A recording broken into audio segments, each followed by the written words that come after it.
All right, moving on to the abandoned cart series. Now, when we audit brands, we typically see this being one of two of the only automations that they tend to have in place. This is definitely a high revenue driver. If you really want to take it to the next level, you really want to incorporate SMS.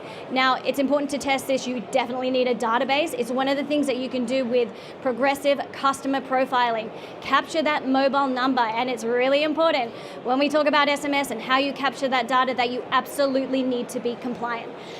We see a lot of brands get massive fines for not being compliant, so you want to make sure that in your region that you are compliant and actually capturing consent when capturing all of this data. So really, really important thing to note.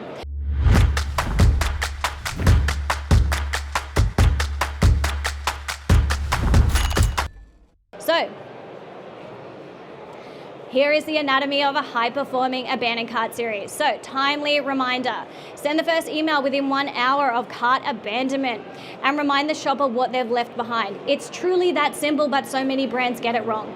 We also want to be using the dynamic product feed. So, imagine you are shopping online and for whatever reason, maybe you get busy, the kids distract you, you leave the room and you're no longer shopping.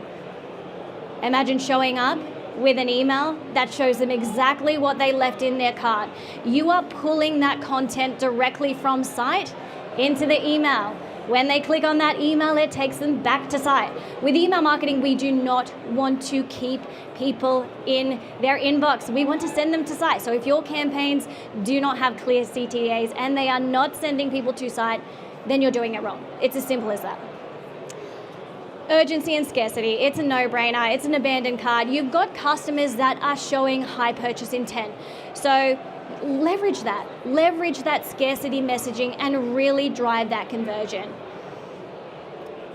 Expand the series. Now, one of the things that we like to do for this series in particular, it's important to note that you should never just have one email. Again, massive missed opportunity. You want to expand this series out to a minimum of 3 emails within the automation.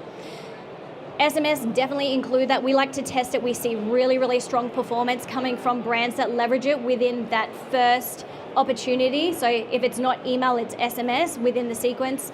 So definitely one that absolutely should be in place for e-commerce brands.